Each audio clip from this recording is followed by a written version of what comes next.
حضرت عبداللہ ابن عمر ایک اونٹنی پہ بیٹھے تھے. اونٹنی بڑی پیاری لگی, بڑی خوبصورت تھی, بڑی بہترین تھی, بڑی صاف ستھری تھی. تو 2-3 دفعہ اپنے غلام سے کہا, یار بڑی پیاری ہے, بڑی خوبصورت ہے, دیکھو اس کا چلنے کا انداز کتنا نرالا ہے. آج کل بھی ڈرائیور گاڑی چلاتے ہیں تو کہتے ہیں بڑی ہلکی پھلکی ہے جی, بریکیں بھی بڑی ٹھیک ہیں جی, اس کی فلاں معاملہ بھی اس کا بڑا صحیح ہے. وہ اتنی پسند آئی اونٹنی, تو اونٹنی سے اترتے ہی فوراً کہنے لگی اس کو نشان لگا کے قربانی کے جانوروں میں چھوڑ دو, یہ زیادہ پیاری ہے, اسے رب کے رستے میں خیرات کریں گے. کیوں؟ ایک باریک نکتہ صوفیاء نے بیان کیا ہے. اللہ کے نیک بندے کہتے ہیں کسی جگہ بھی تمہارا دل اللہ رسول کے مقابلے میں الجھنا نہیں چاہیے.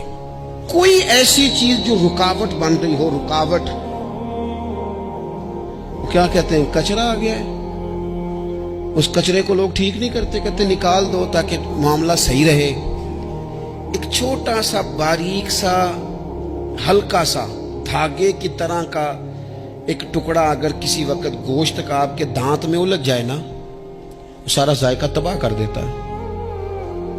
لوگ مختلف چیزیں لے کے خلال کرتے ہیں دانتوں کا تاکہ وہ نکل جائے, کیونکہ ذرا سی بھی چیز اگر کسی جگہ رکاوٹ بن جائے نا, آپ بڑا بہترین کھانا کھا رہے تھے, زبردست غذا آپ کھا رہے تھے, ایک صرف اس میں نا ہلکا سا دانہ ایسا ہے جو سخت تھا, کچرا آ گیا, روڑا آ گیا, تو وہ سارے کھانے کا ذائقہ تباہ کر دیتا ہے.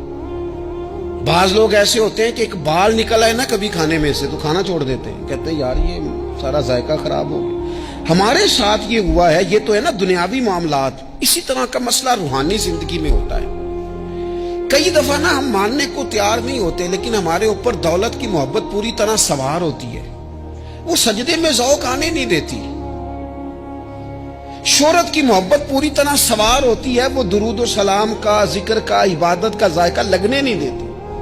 وہ جو کہا تھا نا والذین آمنوا اشد حبا للہ, ایمان والے سب سے بڑھ کر اللہ سے پیار کرتے ہیں, سب سے بڑھ کر رسول اللہ صلی اللہ علیہ وسلم سے محبت کرتے ہیں. کیوں کہا گیا تھا؟ اس لیے کہ ان محبتوں کے مقابلے میں ذرا بھی کوئی اور محبت آتی ہے, روحانی ذائقہ خراب کر دیتی ہے. ہمارا دل نہیں لگتا, ہم بور ہوتے ہیں, ہم پریشان ہوتے ہیں. مسئلہ یہ ہے کہ جس دل میں صرف رب رسول کو ہونا چاہیے تھا, وہاں شہرت آ گئی ہے, شہرت کی محبت آ گئی ہے, دکھاوا آ گیا ہے, مال آ گیا ہے, کئی قسم کے ہم نے بت معاذ اللہ اکٹھے کر لیے, اور پھر وہ ساری کیف مستی آئے. یہ کیسے ہو سکتا ہے؟ حضرت عبداللہ ابن عمر رضی اللہ تعالیٰ عنہ کے پاس ایک گدھا تھا. ہم پنجابی میں تو کہا کرتے تھے کہ بڑا ساؤ جانور ہے, بڑا دھیما ہے, بڑا اچھا ہے, سواری بھی کرتے تھے اس پہ, اس پر بوجھ بھی رکھتے تھے, اور بھی کئی کام, جانوروں کا چارہ بھی اس پہ رکھ کے لایا جاتا تھا. بہت سارے لوگ اس کی تعریف کرتے تھے کہ ظاہر ہے اس وقت یہ جانور ہر گھر کی ضرورت ہوتے تھے. لوگوں نے بڑی تعریف کی کہ جناب یہ گدھا بڑا اچھا ہے, بڑا عمدہ ہے.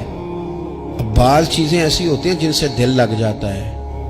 کچھ نوجوانوں نے گھروں میں بلی رکھی ہوتی ہے, گھوڑا رکھا ہوتا ہے, جانور رکھے ہوتے ہیں, ان کی پوری توجہ انہماک. ہم دیکھتے تھے دیہاتوں میں کہ بزرگ اگر کہیں چلے جاتے تھے سفر پہ تو وہاں سے بھی پیغام بھیجتے تھے کہ گائے کو چارہ ڈالا کہ نہیں, بھینس کو نکالا کہ نہیں, تم نے باڑے سے دھوپ چھاؤں کا خیال کیا کہ نہیں. وہ چیز ذہن میں آ جاتی تھی. حضرت عبداللہ ابن عمر رضی اللہ تعالیٰ عنہ, وہ گدھا چونکہ بڑا پیارا تھا, بڑا اچھا جانور تھا, اور بڑے کام کرتا تھا, بہت سارے معاملات گھر کے اور کھیتی باڑی کے اس کے ذمے تھے, تو گھر والے بھی کہتے کہ اس جانور کی وجہ سے بڑی خیر ہے, بڑے کام ہو جاتے ہیں. آپ کا بھی خیال تھا. حضرت عبداللہ ابن عمر ایک دن گھوڑے سے نیچے اترے یا اس گدھے سے نیچے اترے, تو خادم کو بلا کے کہنے لگے اسے لے جاؤ اور بیچ کے پیسے اللہ کے رستے میں خیرات کر دو.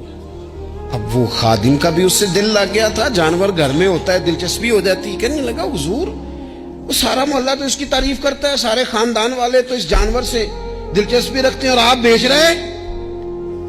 آپ فرمانے لگے جس طرح سب کا دل اس کی طرف ہے نا کہ اچھا جانور ہے, میرا بھی ہو گیا ہے, لیکن میں اپنے دل کو سوائے رب رسول کے کسی اور طرف ہوتا دیکھ نہیں سکتا.